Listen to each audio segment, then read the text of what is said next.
Достарымна бүгін 22 сәуір Серік деген жолдасым үйіне келіп тұрмын. Бір 3-4 жылдан бері жақсы бір ешкілерді бағып жатыр. Сол туралы сіздерге айтайық, көріңіздер.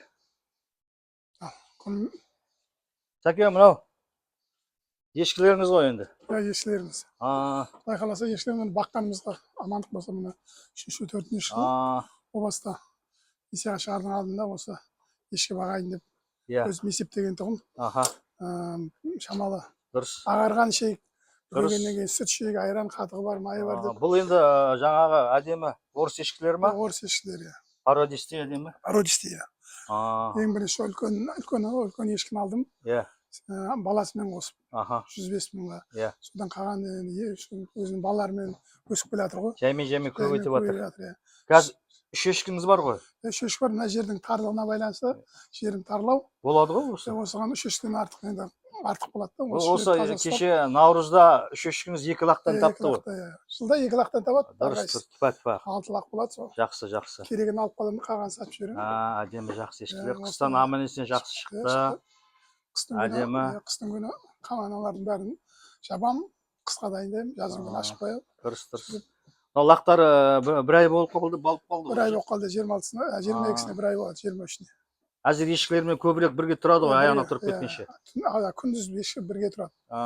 Енді бір аптадай тағы да бірге тұрады, сосын барып бөлеміз. Қазір бір мезгіл сауып отыр. Аз түнде, азанда ғана. Түнде лақтарын қамап қоямын, азанда соғым. Азынан кешке дейін лақтары бірге жүреді анасымен. Енді анау шамалы әл жинау керек қой, дұрыс қой. Шөп, жем жинайтын жағдайға жету керек қой.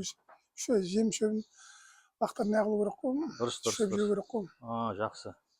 Дұрыс, бұл ешкілер неше жасар бұлайынша? Үлкені 4 жасар, мыналар 3 жасарды. Дұрыс.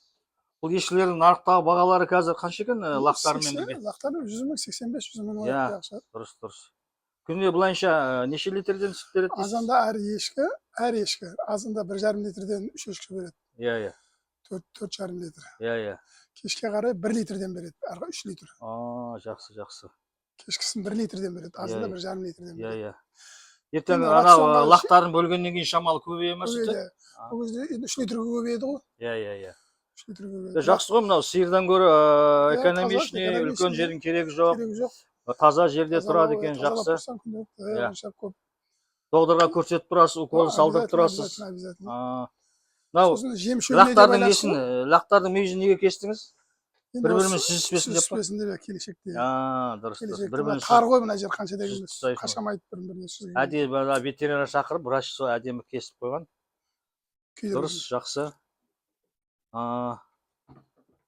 Жақсы екен мынауыңыз. Бұл енді, бұл ешкіңіздің сіз тамақтары қалай болады, қалай немен бағып атсыз, не беріп атсыз?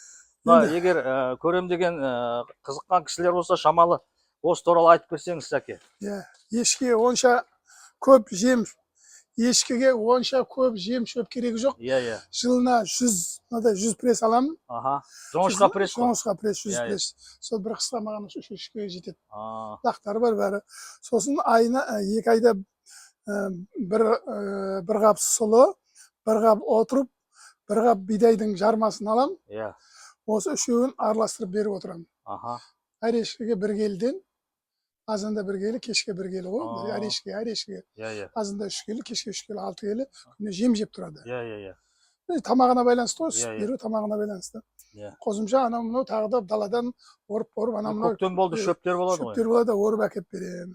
Жоңышқаны қай кездері бересіздер?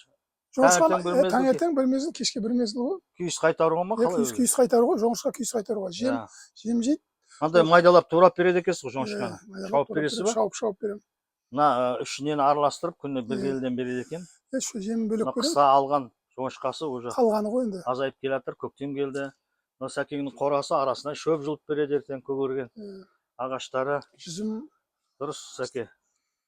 Жаймен деп, пенсияда, ән жеп қойды. Дұрыс. Сәкеңнің зейнетке шыққандағы кәсібі ғой енді. Дұрыс, бір жағынан жақсы ғой енді. Мына балдарыңызға, немерелеріңізге. Балдарға, немерелерге сүт, айран, қаза, айран, сүт, қатық, май бәрін осыдан шығып жатыр шығып ғой. жатыр, таза өнім. Жинап айран пісесіздер, қатық ұйытасыздар. Айран. Қатық ұйытады, одан айран шығады, айраннан май шығады. Иә. Содан жаңағы торт соны жейміз. Бұйырған осы бірталай табиғи әдемі таза өнім ғой, таза өнім. Таза табиғи өнім, немерелеріне, балдарына өте керемет. Сіз осы Қызылорда қаласында ешкі бағатын кісілермен бір чатыңыз бар WhatsApp-та, иә? Чатта мен олармен онша көп не алмаймын, бірақ қарап отырамын. Иә. Жақсыдан ешкі бағар деген чат бар, соны қарап отырып. Бір-бірімен ақылдасып, керек болса анау-мынау сұрап тұрасыз. Содан қарап тұрамын керегін.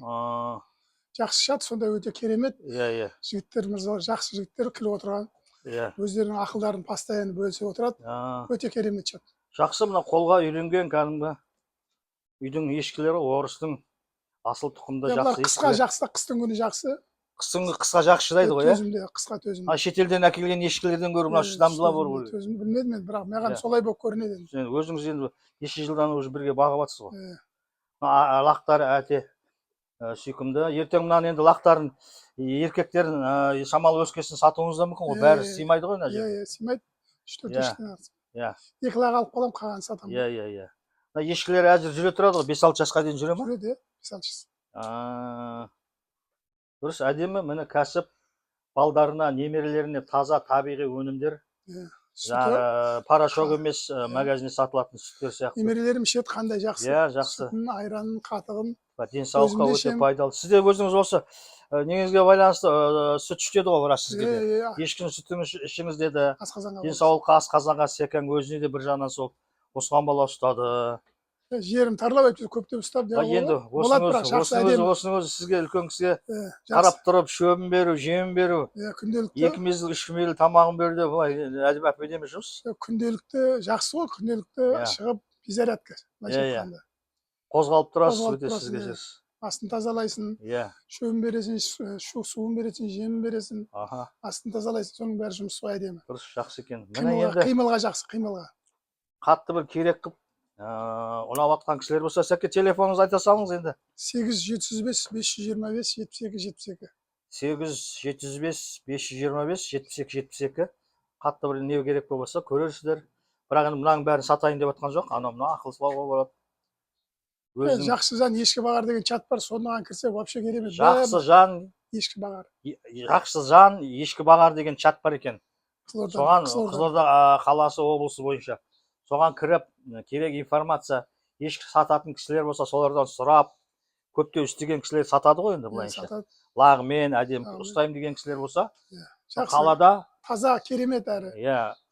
Шағын жерлерге мынау шамалы өте керемет зат екен, керекті. Дұрыс, сәке, мына кәсібіңізге береке берсін. Денсаулыққа пайдалы болып, мынау ешкілеріңіз жылда қос-қостан, 2-ден 3-ден лақтаба берсін. Рахмет сізге, кәсібіңіз алға қарай өрлей берсін.